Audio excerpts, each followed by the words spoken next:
Welcome back to the Film London Jarman Award Whitechapel weekend, live online at the Whitechapel Gallery. My name is Greta Kjursen, and I'm the production coordinator at Film London Artist Moving Image Network, and we organise the Film London Jarman Award. Shortly, we'll be hearing from shortlisted artist Adham Faramawy, who's here on screen with me. But before we get to that, I just wanted to again mention a few housekeeping points. We're really thrilled to be able to have captions for all of the presentations today. And if you want those, you can switch them on and off using the subtitles/captions button at the bottom of the screen. After we hear from Adham and their collaborators, we'll be going straight into a break. And again, I encourage you to use that break to explore the works by all the shortlisted artists that are on the Whitechapel Gallery website. And you can also access work by Adham there. If you are watching via YouTube, to access the works by the shortlist, you'll need to switch over to the Whitechapel Gallery website, find the Film London Jarman Award programme on the events page, and then click the button that says Launch Weekend Hub page, and you'll be able to find the works there. And if you're watching from the Whitechapel Gallery website, all you need to do is scroll down. And all of those works have captions available as well, apart from Georgina Starr's film Quarantine, because it doesn't feature any dialogue. So to introduce the next portion of the event, I'd like to introduce Adham, Nisha and Kostas, who we're really happy to have here with us this afternoon. So Adham Faramawy works across a wide range of media, from computer programs, moving image and apps to print. Their performance for camera videos are often installed as part of sculptural assemblages. The works consider how social issues become entangled with environmental issues, and the works use movement, poetry, spoken word, and dance, telling stories about consumption, identity construction, the body, and the nature of desire. First, we will hear from the poet Nisha Ramayya. Her poetry collection, States of the Body Produced by Love, is published by Ignota Books. Recent poems and essays can be found online in CCA Annex, JUF, and Spanzine. She teaches creative writing at Queen Mary University of London. Then Adham will be in conversation with Kostas Stasinopoulos, who's a curator and writer working at the intersection of art, ecology, and identity. He is assistant curator of live programs at the Serpentine, London, focusing on back to earth and general ecology. Together with Hans Ulrich Obrist, artistic director of the Serpentine, he is the co-editor of 140 artists' ideas for planet Earth. So thank you so much for being here this afternoon. I'm really looking forward to this presentation. Adham, over to you. Thank you, Greta. Hi, everyone. I'm Adham Faramawy, and before we start in earnest, I just wanted to thank Film London and Greta Kjursen especially, and the Whitechapel Gallery for hosting this event and having me, and to everyone watching for being here. I want to say thanks to Kostas Stasinopoulos and Nisha Ramayya for agreeing to do this together. Nisha is a writer whose work I first encountered when I found her book, States of the Body Produced by Love, in the library at the university that I work at. And I couldn't help but be intoxicated by the richness of her language.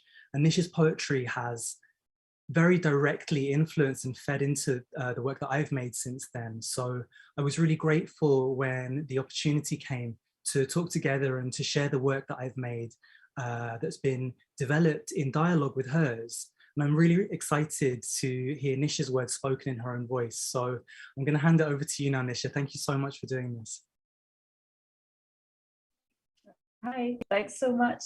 I'm so glad to be here to celebrate Adham. I'm going to share with you a few poems that I hope speak to the textures of Adham's amazing work in different ways, written with, I think, shared concerns that we have or motifs.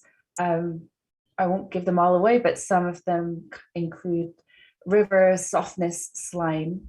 Poems that are written with corresponding questions that I think we share about place, about linguistic and embodied forms, and the polysemous sensorium of weird knowledge.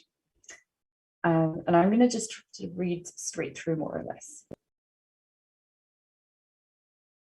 Begin with Kamla, lotus flower, the 10th Mahavidya. Hail Lakshmi, the good sign, Gaja Lakshmi, elephantine fortune, Amrita, one who is not dead, nectar, residue of the sacrifice. She is the antidote to poison. She is the poison itself. She is the poison, state-sanctioned documents, honorific prefix, holding a lotus, she rose to the top. She is the poison, foaming progress, betray, profane, rosy or safflower dominion. She is the poison for white elephants, conferring immortality produced at the turning of the ocean. This is not where I want to begin. Begin with honey love and family homes, every other holiday spent in India. Holidays are constitutive. Time in India vivifies time not in India, as time in Scotland vivifies time not in Scotland. Missing something makes me feel at home. Growing up with my family's memories, my inability to separate myself from my family's memories, to disentangle our versions of India, our dreams of the future. Begin with the yellow-leaved view of things seen from a distance, as seen between seasons, as seen through the stickiness of an unclean break. Hail, Shri, mixing, cooking, diffusing light. Begin with the possibility of this break never ending, of the endless possibilities of return. Hail, Aditi, not tied, free, boundless, eternal, and infinite expanse. The names of deities are points on a map. Utter your flight paths home. Muddy rivers, filthy tributaries. Ginger symbols, but flies skip and send trilling, confounding dome. It's Bear Trap City, one of its many hearts, mirrored blades, dice, mirrored butterflies.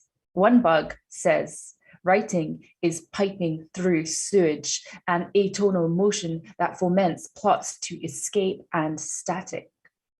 Can fire touch the fire in my pocket of time, stay unquenched in the vacuumed sky? Another bug, a nice snail, asks, nicely. I salt him back. I square the piney collar that oyster souls may pass intact. Bugs lie, digest, slime trails gash in this city, and better animals get hurt. If we're going to leave, we have to leave now. We have to clean first. You say, look, I get it, but now you need to stop. Charge. Render spirit vacuous, enervate matter longed for cryospheric break. Throw out a line of voice, herring shoal in a basement. Here soft glints curdle, soft clumps pall. They must wick to watch. Performance is the shoal swimming back in time, returning with bulletproof teeth, or leaving you screaming off stage, faces lit up in the blazing trash. But all memory comes to your side for the theophany. Little soldier boy fades into Dunkel Ostius. Wraiths smash wings in the dust in the windowless room. The diva charms, her harmonic sprangs bang wallop into walls, condensation bluing. Remember the scene? Blue scales plasmad to sky sweating walls. Razor clam sensorium, oil painting thick sky, grit licked open to blues. See how easy to disappear completely?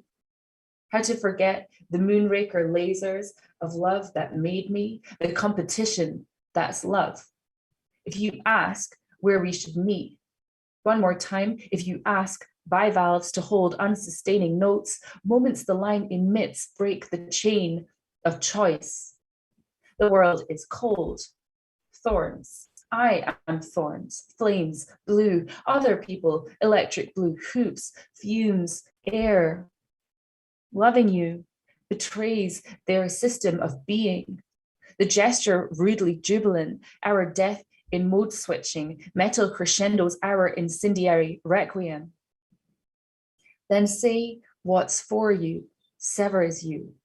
Lull, noticing, lull, and notice, must.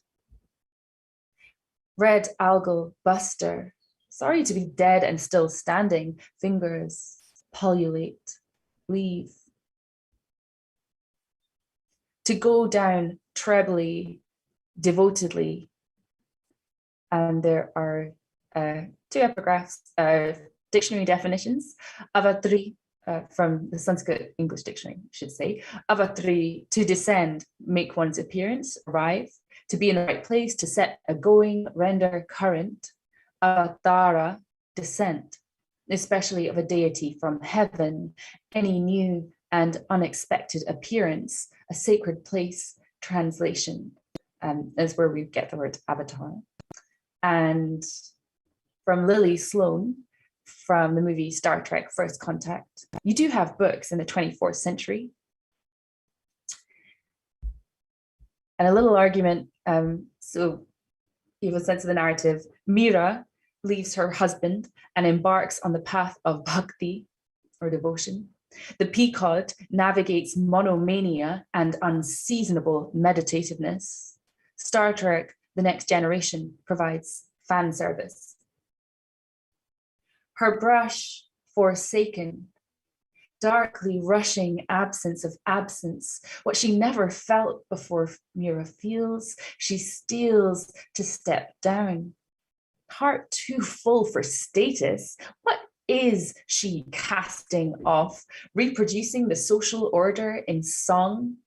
My liege, in whose butter brewed hands I back up, starletly, stowaway of love, caulk bubbling elusively, her no outspilling from no to never, never know.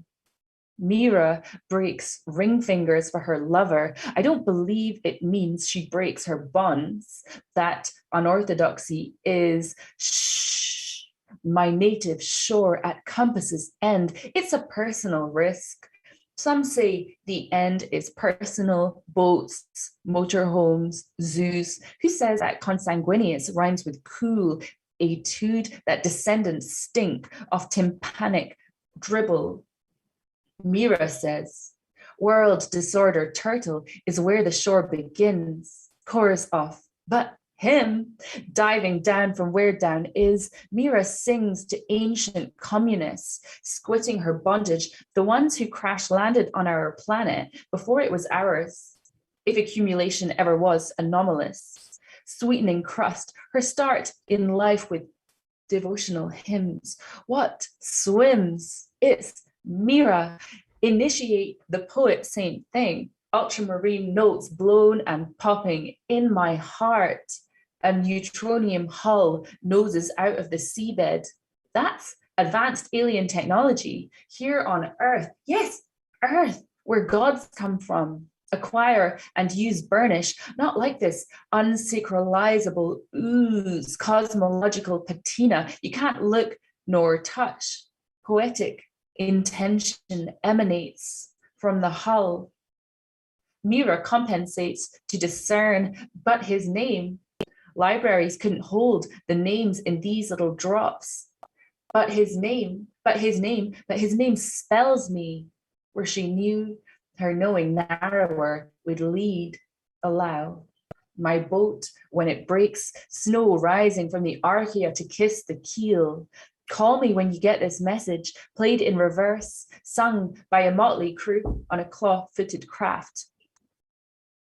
Invoking Ishmael is to concede to these prevarications, how to follow a line at such thought-engendering altitudes and abysms without folding foolishness in, how to lay it bare, heart too full for oneness. Where call I but from my own shallows, from my easiest to access, but to him who's looking for a good time, and another who's steeplechasing the weakest degree of want, and another again, our green hand moonily mouldering away in letters to spectres, their manly hourglasses out of time. I would die for you. I would write for you. I would sand my rudeness flat for you, Melville says. The whale descends, setting men to work in its projected field, occasioning songs of not knowing. Meanwhile, in the Jeffreys tube, Mira does drunk in love for her love incarnated time after time. If I told you what we were doing here, why I wanted to bring you, you'd think less of me, my simple pleasures without words to express them, except harmonious co-laboring, oily circuitry, consumptive offerings. Then again, translation is the song that restive people call restive, striking rather than heaving to, reeling the rope bridge. Just let me hide, Mira says, in my voice, in my favorites, in these folds. Let me tell this story from the future of the cannon to the mortar of the past, from war to war as love goes. Some say the circle has a hole in the middle. Others conject the momentum of whale fall tearing black holes, blood orange in skies greeting down. The tide of the world, I say, the prelude of study, heart too full for exactitude, comes close. From the sad smoke of our origins, our safe distance, our wet socks, from the modernity of our sleeplessness, polymorphous deities, sacrilegious throbs. That goddess doesn't mean what you think it does. It is farther away than she looks. I, myth, am going to die. I will be slime trail. And that's it. Thank you very much for having me. Thank you so much, Nisha. That was incredible. I can't get over that. And also there was more Star Trek fan fiction in there than I was expecting.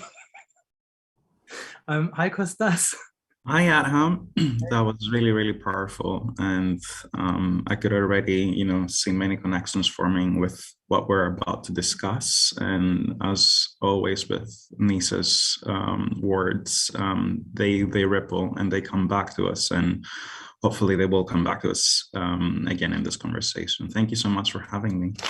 I really want to start just by saying thanks, Kostas, for agreeing to have the conversation with me, but also it feels like a good place to start to say, you've played a role in the development of my work for the past few years.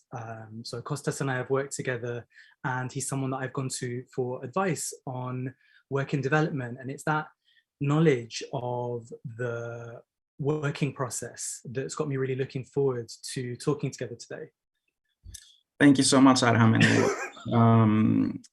I was very fortunate to be in dialogue with you in the very beginning of The Art is Subtle, Various and Sweet, when it was in preparation in order to be premiered for the symposium, The Shape of a Circle in the Mind of a Fish, the understory of the understory at Serpentine online in December 2020. And I just wanted to start with the beginning, really, and see where that takes us. The Art is Subtle, Various and Sweet is deeply layered work that creates a bridge between the expansive former marshland near your flat in Newham here in East London and Egypt, the home country of your parents. Wanted to ask you if you could tell us a little bit about the beginning of this project's journey and the ideas that led to working on this film. Yeah, okay. The video that's included in the Jarman shortlist was honestly a very challenging work to make. So 2020 was a chaotic year in many ways, and it's hard for me to talk about this video outside of the circumstances that produced it. you know, like for almost everybody, the pandemic sharpened some of the pressures in my life. So when lockdown hit, a lot of my work was postponed or cancelled. My flatmate moved out immediately, so I ended up spending most of the year alone and, you know, without human contact, which was, okay, you know, I was safe and not everybody was, but also anyone that spent that long alone can tell you it weighs heavy. I got into some very public racialized fights with institutions I've worked with, not least for my teaching work at the university, which pays my bills. This was at the height of the Black Lives Matters protests. And during all of this, my father passed away. So I wasn't able to attend his funeral in Egypt. And actually I watched an online wake. Some of his friends and colleagues streamed on YouTube, which I sat through after, frankly, a very long and racist meeting for a charity I'd been working for. So actually, in a lot of ways, this video became kind of central to my grieving process. It was a way for me to think through my complex relationship with my father by considering our different relationships to land and to place. He, you know, he was an artist, he was a political cartoonist, he was a musician, he wrote plays, he acted, he presented a couple of TV shows. Also, he was conscripted into the Egyptian army and he drove a tank for a while. And he was a history teacher after university. So he was an interesting character, you know, and he was very much a performer. And through all of his public work, he really foregrounded his falahi, so that means working class, rural roots and upbringing. And it was really important to him to champion that part of himself. You know, he was, as far as I know, the first person to go to university in his family. His parents, so my paternal grandparents, were illiterate. And though our relationship was complicated, that aspect of his character especially was something I treasured. You know, my parents' socialism and social awareness has shaped the ways that I navigate my life living in England. So yeah, in the summer of 2020, after my father passed, I applied for some emergency funding, and I got funding from Near Now in Nottingham, where I'd been doing a fellowship, to make work to replace the projects that got cancelled. And I decided to work with some longtime collaborators to make a work shot locally, as you say, on the Wanstead Flats Park and Nature Reserve, to explore my relationship to place and to my recently deceased father. And it was around this time actually that you got in touch with the offer to develop the work for the online symposium at the Serpentine Galleries. Thank you so much. There are many, you know, different layers there that run as threads in this work, and I just wanted to unpack maybe one of them in my next question. I mean, in the film, you narrate and reveal the historical medicinal properties of non-Indigenous plants in the area near your flat and how they came to grow in London, which is obviously the result of like intense research and fascination with this ecological system. What made you turn to plants in this film, and what leads you to draw parallels between their properties and the ways that human bodies move and behave in this world? Love plants. Have become one of those people that does nothing but feed plants. But yeah, okay, while I was working on a short video, a very dense video actually, called Skin Flick back in 2019, I got into the writing and lectures of a theorist who I just really admire called Catriona Sandilands, particularly a lecture called Botanically Queer, where she talks very candidly about the ways that plants and other species' reproductive practices don't adhere to human societal norms, and how looking more closely at some of the other species that we share the planet with can serve to denaturalize some of our own thinking and, I guess, social expectations around sex and gender. And this gave voice to some of my own experiences of gender, especially as the child of a very complex and very strong Arabic feminist mother and a socially nonconformist, to say the least, father. So this fed my research for the Aristotle, Various and Sweet, which actually is a quote from Ursula Le Guin's sci-fi novel, The Word for World is Forest.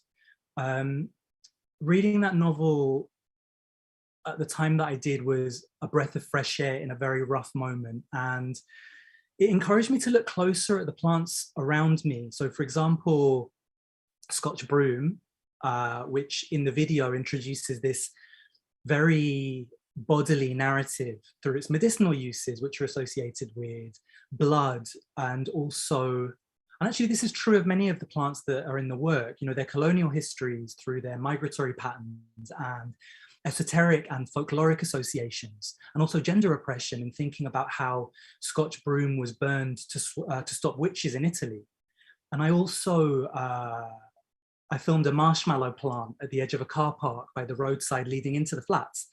And the research really surprised me, because in looking at the etymology of its Latin name, which is Malva parviflora, it shifts some of the relationships that I've set up with the body, revealing associations with, you know, kind of, as Nisha said, softness and softening and rottenness and putrefaction and slime.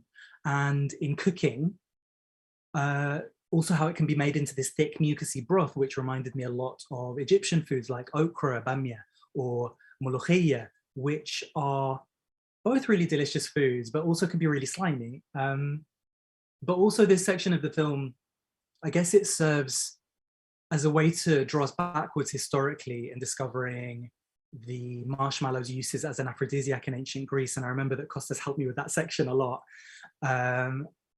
And also that in ancient Egypt, the sap of the roots of the common mallow would be served with honey as a sweet. So that section kind of behaves as a narrative segue, leading us from East London to Egypt via these ancient Egyptian confections, I guess. Yeah, and speaking of that, you know, using plants and their journeys from East London to Egypt and vice versa, there's a section in the film that takes us on a journey across time and space to Egypt, where we travel with the guidance of your father in the village in which he grew up and lived in. Can you tell us about, you know, the importance of this time capsule within this film? It's funny to hear it talked about as a time capsule. Yeah, yeah, it does do that. You're right. Okay, yeah. So the marshmallow in the car park is a segue into a dream about my dad's flat in his hometown of Tours, which was a real dream that I had. But in the video, it introduces him and it introduces our relationship, but also his relationship to material and to history and to human touch, which leads into a segment of a television show that my dad presented called My Relationship with a Place, where he tours his neighborhood, describing where he grew up and the conditions they lived in. So how he started drawing on the walls of the neighbors' houses using charcoal from the local bakery. And he slips from this warm but very, very factual language into poetry, where he uses this really rich and idiosyncratic language. And this was one of the ways that my dad foregrounded his heritage. It was in his use of words, in his use of language. So traditionally, poetry might be written in classical Arabic, but here he not only speaks colloquially, but he mixes some very formal sentence structures with this very rich local vocabulary. And actually translating his words was this real, I don't know, it was a labor of love in a lot of ways. I didn't feel like I could ask someone outside the family to work on it. So I actually asked my sister to do the translation with me, because my translation of my language isn't anywhere near strong enough for translation. And I didn't feel like I could send this material to a translator I didn't know, you know? My weak vocabulary in Arabic has always felt like this barrier for me, but my sister is a journalist and a translator like my mum. So we were able to work on this together, and her proximity and closeness to the material, to our dad's words, felt so direct. And I don't know, it was just really good to do this together. We actually ended up working on a fair bit of the research together, And my mum did a bit of the copy editing in kind of in a staccato sort of way. But my dad's relationship with his heritage is presented as so certain, you know, as so stable in a lot of ways. It's framed through this class struggle, and that his education and his art, you know, whether drawing on satire or painting, sculpting, poetry or music, was the product of this innate ability, you know. But also for me, it was the product of this socialist moment where, you know, he had access to free quality education that allowed him access. So he met my mum through journalism, which allowed them to travel for work and led to me being born in the Emirates and growing up mostly here in England, which produced, you know, arguably a more unstable relationship to place. But I was really grateful to be able to start articulating the complexity of the relationship. Although, you know, this work only brushes the surface in a lot of ways. It's half an hour and it's a 30, 40-year relationship. But I'm grateful to be able to present a migration story with some nuance.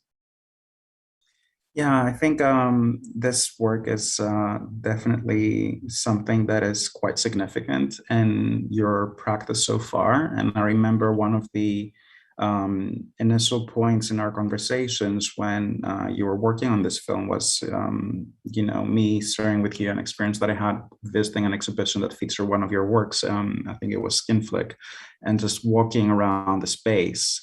And while I was aware that your work is there visually and physically in the space, what really wouldn't let me go was the power of your words as I was walking through the space. So I really want to highlight that, you know, the Aristotle Varies and Sweet, which is nominated for the award, like foregrounds a really beautiful script that you wrote and developed. And within the film also, it features your father's eloquent words and lyrics to songs that he's written, sometimes borrowing and mixing these words with yours. Of course, the brilliant work of Nisha Ramayya, who is also here with us today, has been accompanying you recently and throughout the development of the work. And there is a particular moment in this film where you say, "I roll the words around in my mouth." So I really want to ask you, what is the role of language in your work? I really enjoy that sentence, you know, that rolling the words around in my mouth. I like the synesthetic and material experience of language almost as a substance.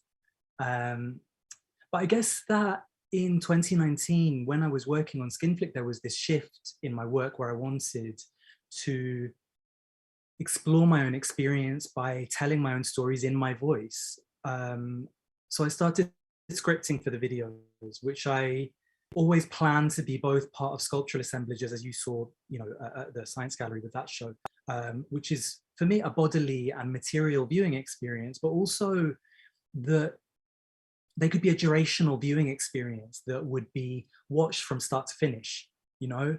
And this meant that text and textual reference started playing a bigger part in how I made my work.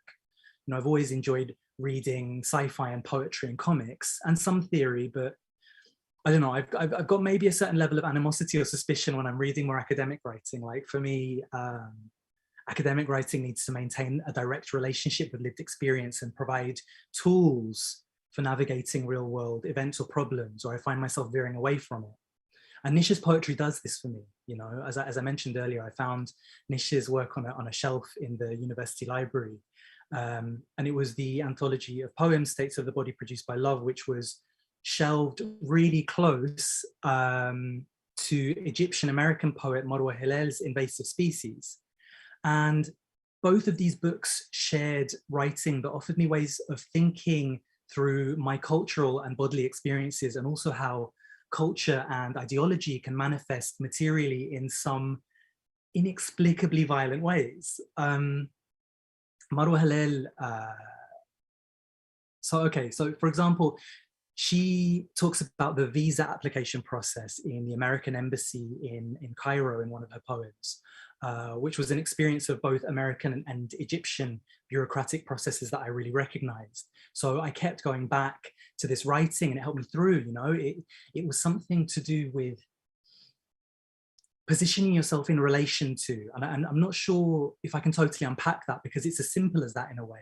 It's how you sit in relation to other people and to stories, to histories, how you find a precedent for yourself in your experiences.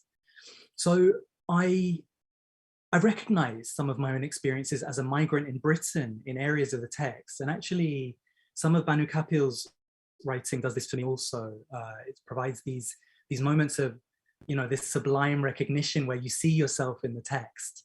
And for years, actually, and I've said this to you before, language for me has been a way to map out the space between experience and mediation. You know, it's between the thing and its description. You know, language is slippery. It's a site of slippage and instability, and that's the pleasure in it for me. And you know, from language being slippery, I want to also address like the physicality in your work. There are tensions that are created between notions of purity and toxicity throughout this film. So something that is perhaps an assistant thread running across your practice and previous works. And this tension also was palpable in your recent exhibition at Niru Ratnam, where the film was presented together with an installation and other works. So I wanted to ask you, how do questions of purity and toxicity influence your work on a material as well as a symbolic level? Okay. Toxicity is an interesting word. I feel like it was very present in the show at Niru Ratnam Gallery, in that I tried to draw on my dad's position in relation to material and to collecting and to bricolage and assemblage. You know, he was someone that collected garbage and ephemera, but only if it had some evidence of usage, you know, of the human hand. And for him, this made things valuable. It was almost like an arte povera approach to things, to material, where its usage elevated it. You know, his approach to collecting stuff, to detritus, you know, like a 7-Up bottle from the 70s, or his mother's metal laundry basin that he painted, somehow shifts how I think about waste and pollution. And I was really grateful that Nisha's text that she read today started with, you know, images of the lotus and I heard the good sign, fortune, sacrifice, poison, and all these images, figures and symbols, you know, the thing and its representation existing in the same space. And that to some degree, we share this way of articulating the diasporic experience through complexity, through complex configurations of images and sensations. You know, I get really excited looking at how we become tangled up in each other. And there's this feeling that toxicity is maybe relative to infection, to an unwelcome closeness, or to a breach of the skin, to a breach of borders or boundaries. And that's honestly what's interesting to me, that there can be a relationship or an overlap between the biological and the cultural. A couple of years ago, I made friends with someone who taught me about fermentation. He told me about the microbiome on the skin and in the gut, and we talked about how much of our bodies is made up of bacteria and of non-human DNA. And somehow, apart from being really gross, we, you know, the conversation shifted my ideas on how my body ends at the skin, and how maybe we each extend out into the environment we live in, and that we, to some degree, comprise each other in some ways. But there's a threat of disease here, of decay, and these ideas and images and logics of dirtiness and threats are qualities that are ascribed both to the figure of the migrant and of the homosexual. You know, toxicity and toxic embodiment have become really important for me. You know, after so many years thinking about touch and how mediated images of the body might affect how I think about or understand touch and embodiment, toxic embodiment as a field of inquiry adds existential concerns around health and the environment to this more established philosophical thinking around embodied experience and phenomenology. Phenomenology. I always trip over that word. So the relationship between, you know, the experience and its representation either in language or image, which is really useful when you're trying to articulate any lived experience through the climate collapse, where it's become so vital to reassess how we inhabit, live with, deal with our environments, and also the other species we cohabit with, you know, how we actively cope with and try to stave off climate collapse. But also, and I guess truthfully, this stems from the thinking of Catriona Sandylins, Marwa Hillel, and also Astrida Nimanis, how looking closely at other species can affect how I understand my body, and how so often the language around classification, taxonomy, whether we say a plant is ornamental or a weed, native or invasive, you know, this language is used to describe people and communities also. You know, it's resulted in some fundamentally wrong and materially damaging and violent practices and policies, from Section 8 to the current policies around migration and resettling people who have traveled to Europe as refugees. So I guess in a lot of ways, my thinking about toxicity, poison, and pollution is as much about accepting that we're living through and critically relating to, and also historically positioning the climate crisis as relative to capitalism and colonialism and so white supremacy, as it is trying to tell these personal stories as a way to open up these larger conversations on ultimately how we treat each other. Yes, completely. And that leads me very nicely to the next question. I'm really thinking about what you just said about toxic embodiment and embodiment in general in the film. And the dancers in this film also take us on a journey. And they are part of the two subsequent films that you made after their Subtle, Various, and Sweet, where we see them, you know, quite possibly dealing with questions of toxic or pure embodiment in a natural landscape, interweaved with, you know, properties of the plants that you're featuring in your narrative, where they can be very medicinal and helpful to the body, but they can also be toxic. But going back to the question of embodiment in this film and this series of films, what is the role of collaboration in your practice? How did you work with these dancers? That was a very clean and unexpected segue. Okay, the dancers. I've really loved working with these dancers. It's funny because in a lot of ways, approaching this work especially, I had to say to the dancers, you know, this place and the plants, they are a character and a participant, and sometimes you'll be in the scene, but actually the protagonist is, you know, the fireweed, or, you know. But in this video, Joseph Funnell and Tyler Dean, and in the next two videos also Phil Lee and Omar Jordan Phillips, all of whom have these incredible practices around movement and sound, and they were just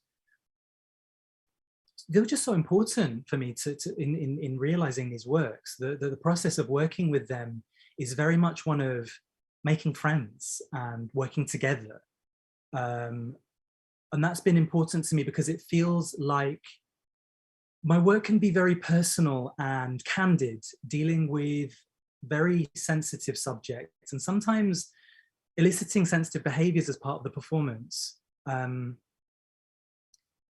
few years ago, and this is actually really quite a few years ago, possibly just after the nomination, my first nomination for Jarman, I had a bit of a shift in my approach to making performance for camera, where maybe at one point I instigated behaviors from untrained performers, which shifted to thinking more actively about choreography and choreographed movement. And I guess I found a few of the practices and languages in classical choreography a little bit extractive. For example, the idea of working with a dancer's body as a material and a choreographer making a work on a dancer, or the ways that so much classical ballet is so gendered to the point that, you know, a lift on stage reinforces the gender binary. And honestly, you know, this troubles me. I gravitate towards more collective, collaborative, improvisational dance forms as a way to resist this tendency. So how we've been working is that I share what I've been thinking about with the dancers, talk about the stories I want to tell, how those stories relate to each other, trying to be transparent around the working process and how their bodies will play a role in telling a story and producing a critical position, but also, you know, structurally in terms of financing, payment, you know, like why is it that dancers get paid less for a rehearsal than for performance events or shoots?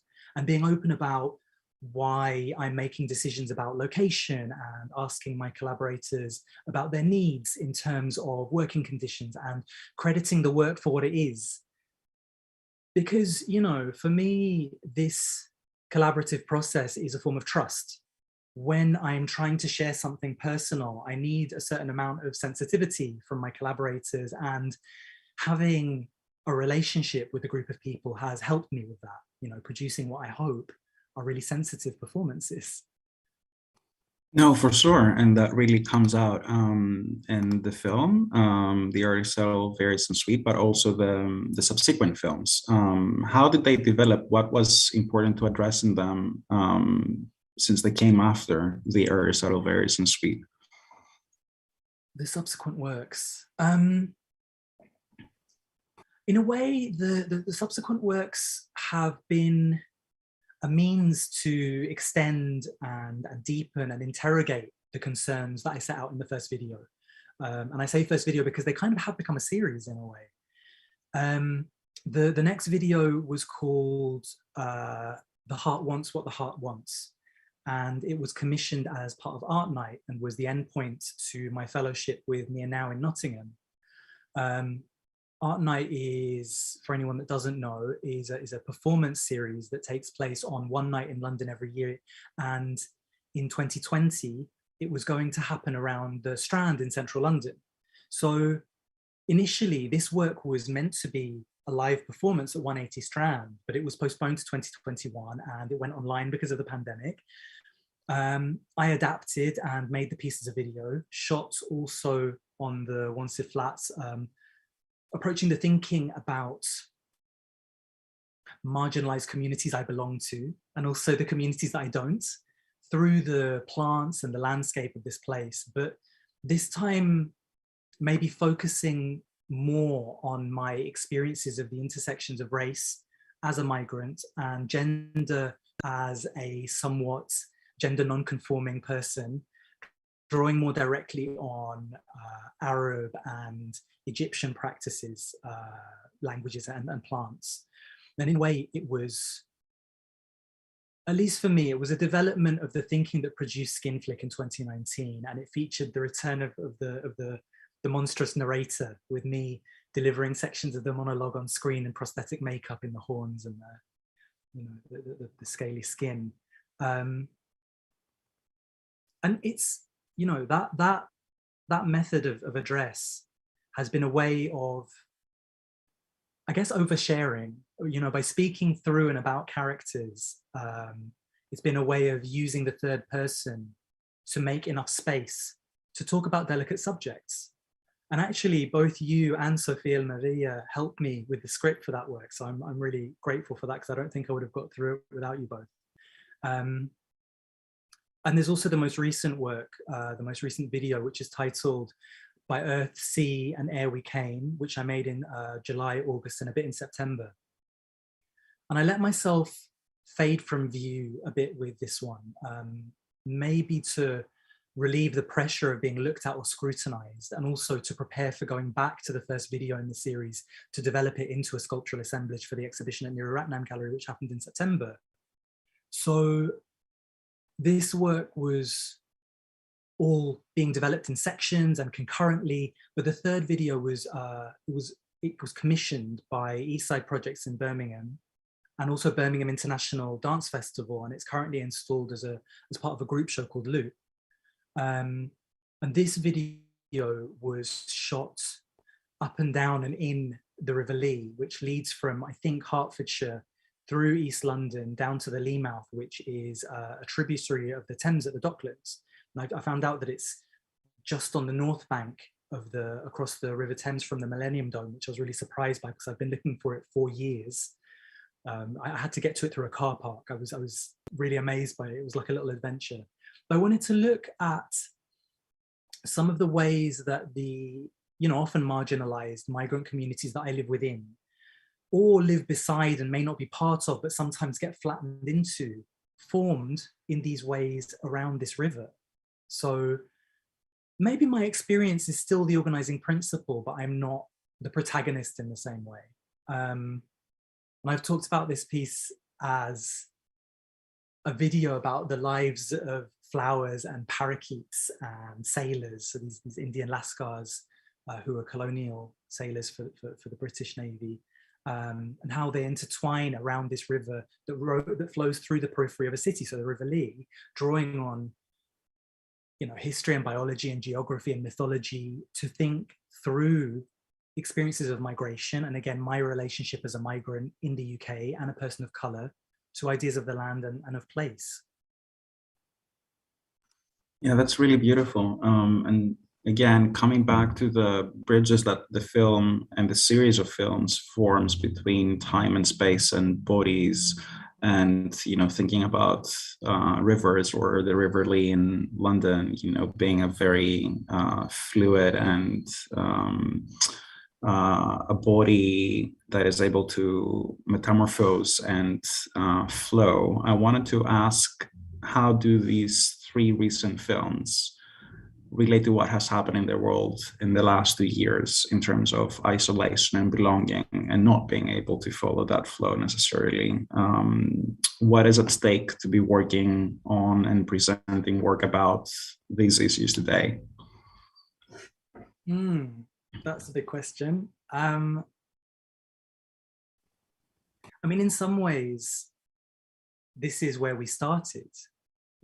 It actually might be a good place to end the discussion in some ways, but I'll try to be briefer with this one, because I think that the conditions I live under, and that we all live under collectively, as much as they're experienced differently by everyone, have shaped this body of work really directly. And those conditions are very self-reflexively described and criticized in the works also. These works have been a way for me to navigate a toxic environment that can be frankly routinely humiliating to live within. I even found that difficult to say, but it's true that sometimes the conditions of life in the last couple of years, they've been rough. But these works have been my way of grieving when there's been no other way for me to do that.